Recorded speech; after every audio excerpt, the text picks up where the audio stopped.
Ok, prazer enorme estar aqui com vocês, aí com o amigo Ramon, paraguaio. E a nossa missão aqui é falar do papel do ultrassom 2D, 3D, 4D em reprodução humana. Não se imagina se praticar reprodução assistida sem ultrassonografia. A reprodução natural ainda é doméstica, mas a assistida necessita da ultrassonografia.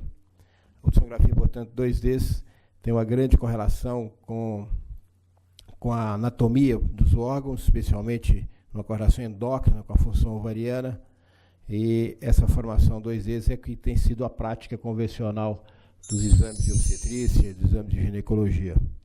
E o 3D e 4D, que surgiu a sua descrição já na década de 90, e à medida que avançam os meios e a tecnologia, o formato da rotação das imagens se torna mais frequentes, e à medida que se chega a 25 imagens por segundo, essa condição do 3D e 4D se torna a condição mais dinâmica.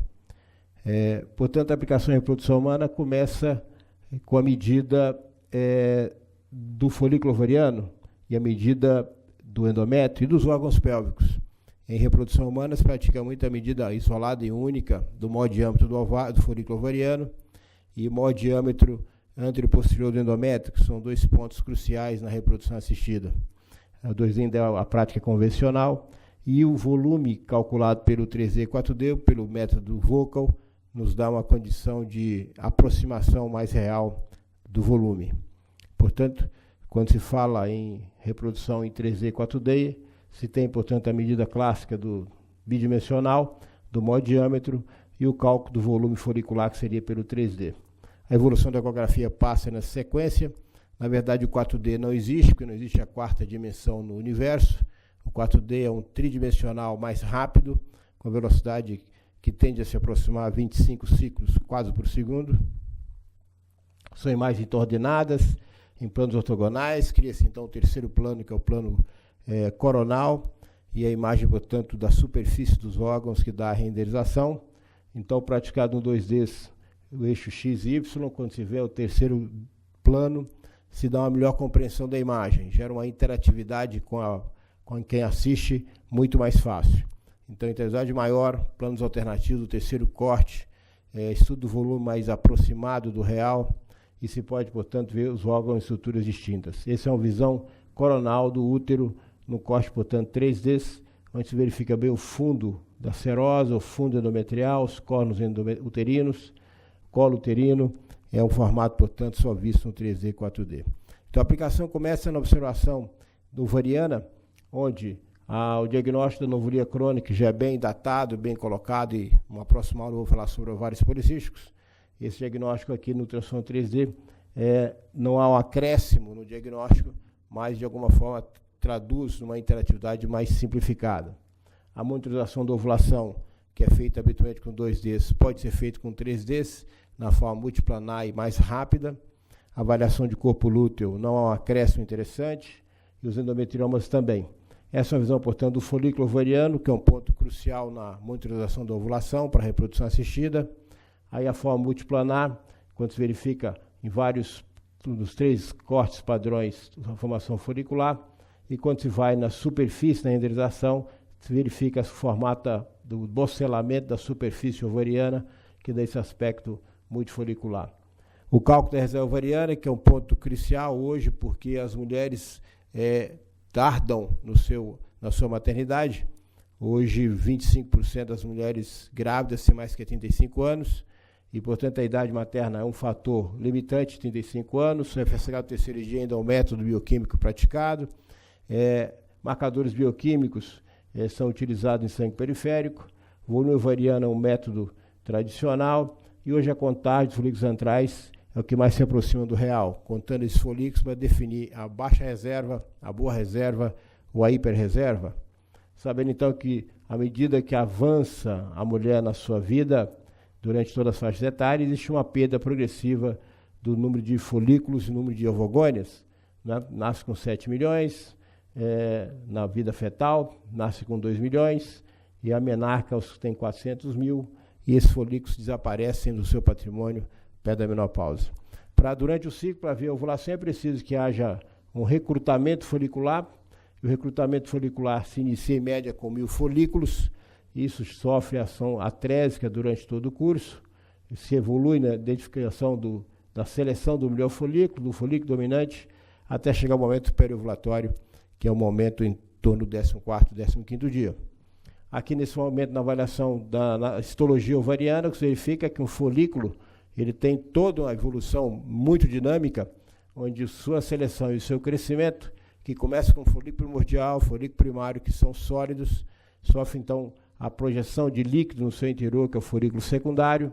Ele sofre a ação dos FSH diretamente na formação da granulosa, e aí produz estrogênios. E a célula da teca sofre a ação do LH, que produz androgênios, especialmente androstenediona, e esse é transportado à granulosa, e aqui a teoria das duas células, essa associação produz muito mais estrogênio, e, portanto, o estrogênio é o marcador da função ovariana presente. Então, a história clássica dos ovócitos ovarianos é que é preciso, sobre a ação do FSH, que haja um recrutamento, esse folículo dominante cresce, torna o degrefe, sofre o pico do LH e tem, portanto, ovulação de um ovócito na segunda fase da meiose, haploide, com 23 cromossomas. Essa história é clássica e é preciso reproduzi-la para que aconteça a reprodução artificial. O colapso folicular libera, em média, esse ovócito da segunda fase, em fase de meiose, segunda fase da meiose. Metáfase 2 é o ponto ideal. E veja que a histologia ovariana, à medida que avança a evolução histórica da vida da mulher, existe um decréscimo progressivo do patrimônio folicular, até ele chegar na sua praticamente ausência. Outro marcador de reserva é o hormônio antimileriano, e ele é produzido então aqui no parênquima ovariano, e quanto mais baixo esse hormônio, mais baixa a reserva. Ele é produzido pela granulosa dos folículos e é um marcador de excelência em conjunto com a contagem dos folículos antrais. Portanto, hoje, de excelência na reserva, hormônio antimileriano e sangue periférico da mulher e o contagem de folículos antrais pela ultrassonografia feito preferencialmente na primeira fase do ciclo, especialmente na fase ainda menstrual. De maneira geral, o ponto de corte dos folículos entre 7 e 15 folículos antrais, abaixo de 7, baixa reserva, acima de 15, uma hiperreserva, com a chance maior de hiperestímulo.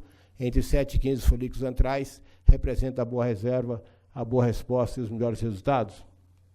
Então, essa contagem traduz exatamente numa capacidade de predizer o resultado reprodutivo futuro dessa mulher e o resultado reprodutivo durante aquele ciclo avaliado. E especialmente quando existe uma quantidade alta de ovócitos, isso presume, numa indução de ovulação, um risco maior de hiperestímulo, que não é desejado, mas que traz uma possibilidade de uma resposta. Então, aqui, de maneira geral, o mau prognóstico reprodutivo abaixo de 4 folículos, entre 10 e 15 folículos, a boa resposta, abaixo de 10, a baixa reserva, de 10 a 25, bom prognóstico, e acima de 25, excelente resposta com risco de Shell muito maior. Então, essa contagem é feita nessa data, folículos entre 2 e 9 milímetros, para dizer a reserva ovariana. Isso é interessante porque, à medida que avança o número de folículos, você tem um resultado reprodutivo melhor, né, e um cancelamento de ciclos menores também. Aí, um patrimônio ovariano com alguns, nesse caso, já poucos folículos antrais, aqui muitos folículos antrais, especialmente da periferia ovariana, que lembram o aspecto dos ovários policísticos. E à medida que avança a gravidez, a idade da mulher, existe uma queda progressiva dos folículos antrais, né? Isso, portanto, representa o momento da parada desse patrimônio, que leva, portanto, à condição da menopausa. O 3D, 4D, hoje, com esse aspecto de cores, traduz a possibilidade de, no mesmo corte, numa varredura ampla, se reproduzir todos os seus folículos no mesmo formato. E o rodízio dessa imagem traduz a repercussão onde a tela demonstra um a um o tamanho maior desse folículo. Esse aqui é um doutorado que eu orientei em Goiás, a correlação na fase do ciclo, que seria melhor para avaliação, das contagens de folículos antrais. Existe uma pequena modificação no final do ciclo, mas a primeira fase menstrual, a primeira fase folicular, não há diferença. Portanto, poderia medir em qualquer fase do ciclo, especialmente na primeira fase. Então, recomenda que a tecnologia tridimensional, em qualquer fase do ciclo, poderia ser praticada, mas é uma preferência para se praticar de forma bem padronizada em folículos menores, de 2 a 6, ou até aceitável até 9 milímetros, preferencialmente na primeira fase do ciclo, teria uma correlação maior. O endometrioma, que tem uma imagem 2D muito bem já definida, que é esse padrão homogêneo, fino, denso, que lembra o aspecto do fígado, o aspecto hepatizado, persistente, capsulado, é uma imagem tumoral ovariana, onde a visão da superfície ovariana que o 3D e 4D demonstra, pode auxiliar nas patologias ovarianas, também nos endometriomas e também nas neoplasias tumorais, trazer a possibilidade do entendimento da superfície ovariana, que é importante, especialmente nas neoplasias.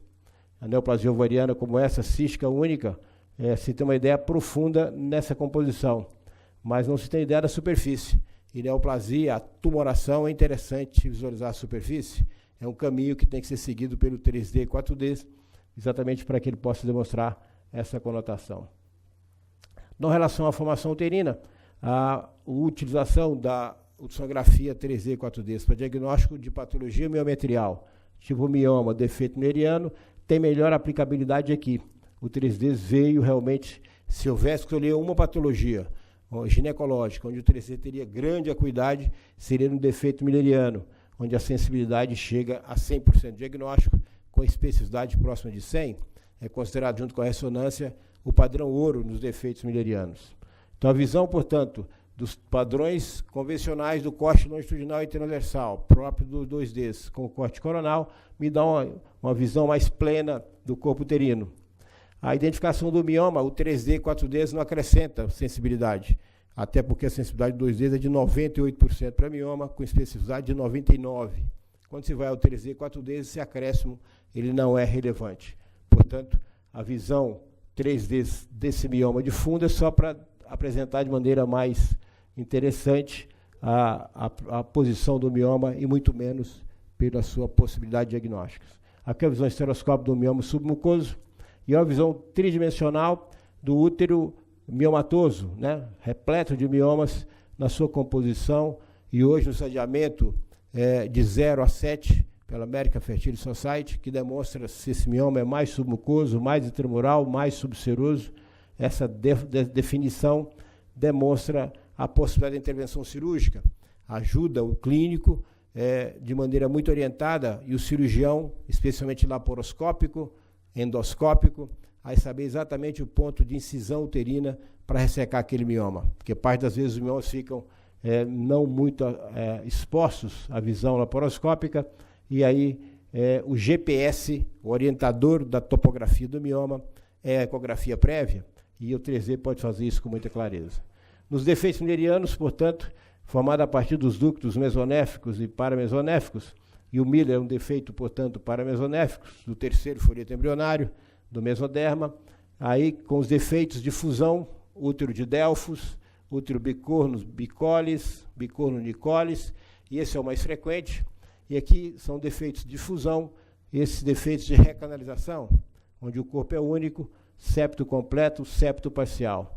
Os dois mais comuns, exatamente esses, muito próximos dos 2Ds. A visão bidimensional desse útero com esse útero é muito aproximada. Colo único, corpo duplicado, então esse aspecto há que ter cuidado, porque a visão terapêutica hoje de excelência é a esteroscopia cirúrgica para esse tipo de útero, e não se aplica nesse tipo de útero pelo risco de perfuração e de lesões intestinais e vesicais. Portanto, há que ter segurança nesse diagnóstico. Quem dá segurança para o diagnóstico é a ultrassonografia 3D, 4D e a ressonância magnética no pré-operatório. Mas ainda o ultrassom bidimensional pode utilizar esses critérios. A distância intercornual mais larga chama atenção para o útero bicorno, a distância bicornual mais estreita, útero septado. E a presença de fenda no fundo uterino chama atenção para útero bicorno e a sua ausência para útero septado. O 2D nessa composição tem um acerto de 95% e o 3D tem um acerto de 100%. É a classificação da American Fertility Society em classe 1, 2, 3, 4, 5 e 6. Pode, então, a ecografia, utilizando 2Ds ou 3Ds, fazer essa caracterização bem apropriada dessa metodologia e padronização internacional. Aqui uma visão laparoscópica do útero bicorno, né, de Delphi, na verdade, 2 corpos uterinos, numa cirurgia no sentido de ressecar o corno rudimentar. E as imagens, portanto, com o cut do 3D e 4D, se consegue identificar perfeitamente 2 corpos, 2 colos e até o orifício externo do colo, com vagina única. Então, isso é útero bicorno bicolis. Ou condição como essa, onde verifica um corpo uterino de um lado adequado e do outro lado um corno rudimentar. Rudimentar fechado a sua drenagem, produtor frequentemente de cólicas, de dores, dismenorreias, e é necessário ressecção desse corno. Ou útero unicorno, onde só tem um lado de um corpo, volume reduzido, promotor de dificuldades. Veja a imagem 2D do útero bicorno. Quando vai para o ultrassom, portanto, tridimensional, a imagem é de muito mais qualidade, onde se verifica, nesse caso, 2 cavidades uterinas, um colo e um septo, e o fundo liso. Portanto, esse útero é um útero septado, apropriado para cirurgia esteroscópica. A visão esteroscópica é essa, onde se visualiza, portanto, as 2 cavidades uterinas, e aqui o centro, com o esteroscópio cirúrgico, é possível ressecar isso em 3 a 5 minutos, né, transformando 2 cavidades menores numa cavidade mais ampla, apropriada para a obstetrícia e para a reprodução correta. Aí uma visão de um útero, onde se tem ao fundo a cavidade endometrial lisa e o fundo liso. Esse aspecto lembra o útero arqueado, que é o útero próximo do útero bicorno, que pode, como esse, propriamente o útero arqueado. A deformidade é mais do endométrio e menos da serosa.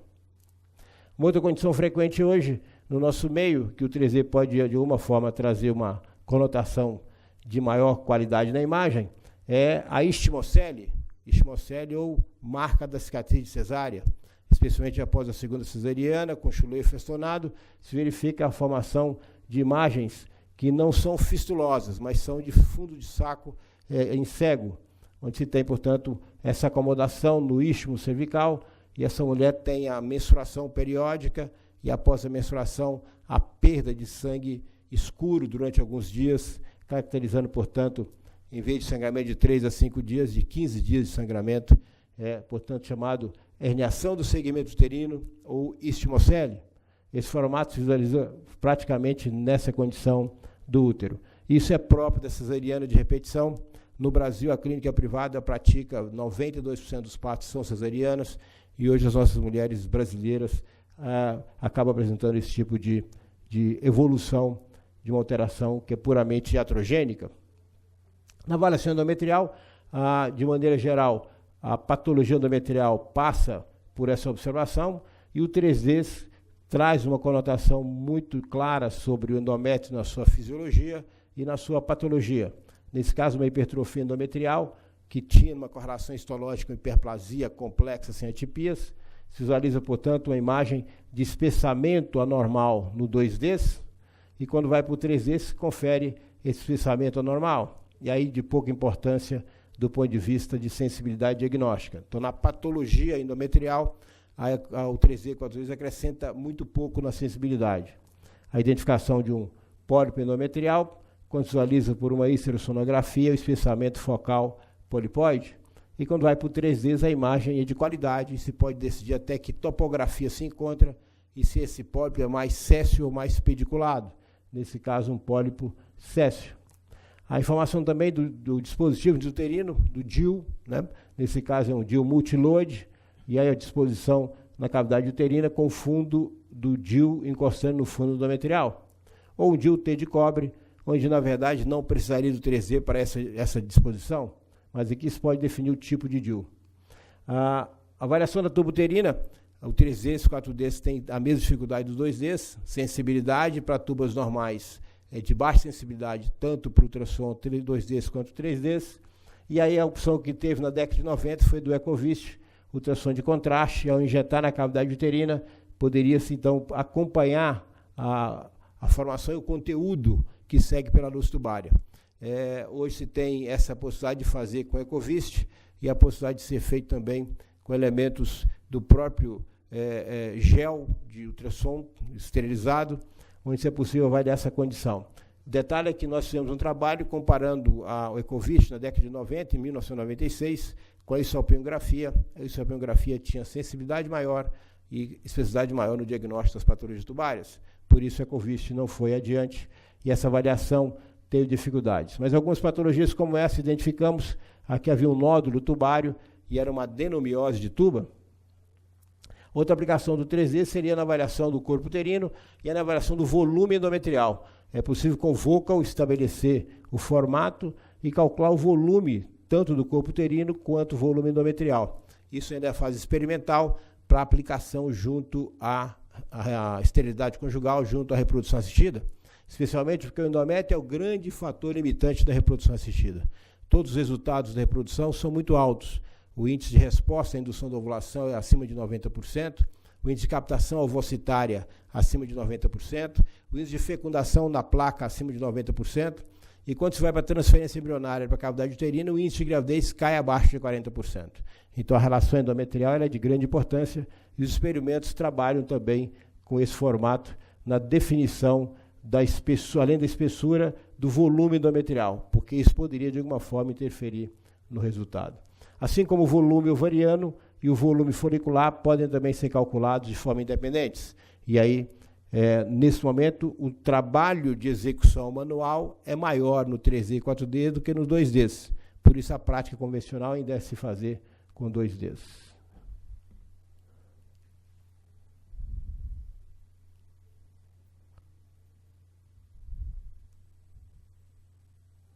Também entrou. Aí o trabalho que nós fizemos demonstrando a evolução dos folículos antrais. Aí a visão plena do ovário numa varredura com 3Ds e 4Ds que consegue identificar por métodos colorimétricos toda essa formação. E aí se pode identificar todo esse formato e numa tabela lateral aparecem as medidas de todos esses folículos de forma independentes. Portanto, esse formato do 3D e 4Ds parece que é uma condição de medidas foliculares interessantes, apesar do trabalho que isso, de alguma forma, traduz ao ecografista. Então, hoje, a medida do tamanho folicular pode ser feita em 2Ds de forma individual ou 3Ds de forma de varredura completa desse ovário, trazendo esse formato, portanto, colorimétrico, identificado um a um, em separado pelo próprio computador, pelo próprio aparelho. Esse formato, portanto, é hoje o mais elegante, mais moderno, mas ainda os ecografistas que trabalham em reprodução assistida usam muito 2Ds, né? Apesar dessa imagem de qualidade que é o 3Ds. Portanto, a tecnologia 3Ds traduz em metodologia de qualidade,